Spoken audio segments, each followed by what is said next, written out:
we actually even built a model. We called it the sort of premium model, of uh, why someone would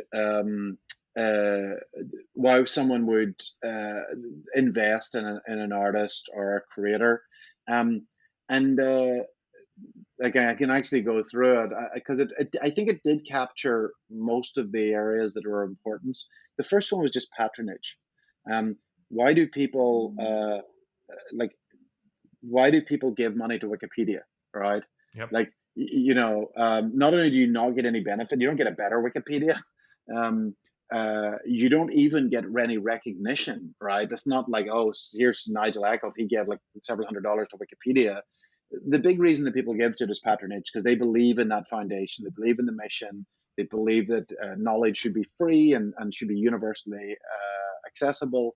And so they feel good about giving to it. And so what we find is that one of the top reasons that people give to creators is because they feel that they want to support them. Makes So that would be sense. the first one. Second one is recognition.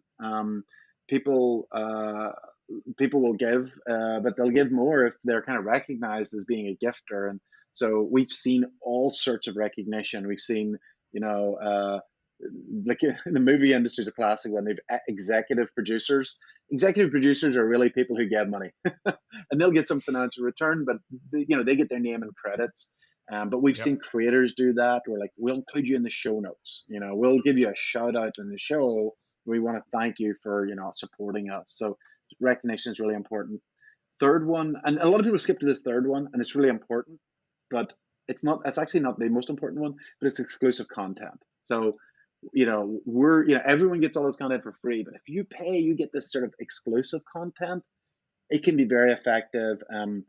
It's sometimes a little challenging for creators because they're already spending 24/7 creating lots of content. And do they really have the time to create this exclusive tier? Some people have done it really well. So True Crime Obsessed is a podcast who do an incredible number of premium shows, and they're only accessible to they're on Patreon. They do a really nice job on it. So some people can do it. It's not necessary, um, because some of the other ones are really strong. And then I'll give you a couple of the other ones because the other one is membership of community.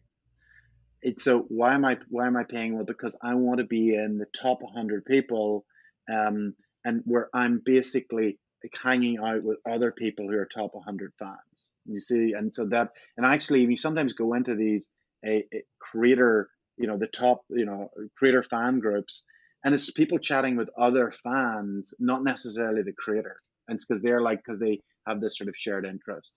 And then I'd say the last one I'll just go through, which is access. People want sort of some sort of, and you even describe it as intimacy, access to the creator, a feeling of sort of connectedness with them. Yep. Yep. Um, Again, that's something that people pay for. Yep. And that's not necessarily like obviously you see that on OnlyFans, Yep. Yep. but there's lots of like safe for work versions of that where Yep. someone is a fan and they kind of feeling of connection. So like I give you a very very classic safe for work example of that: tipping in Twitch. Why do people tip Yep. in Twitch, right? And so one of them is recognition, but part of it is like part of it's patronage. They think the stream is really great. And also one is they want to feel a sort of connection with that host, that sort of intimacy, and that's one of the reasons why they tip.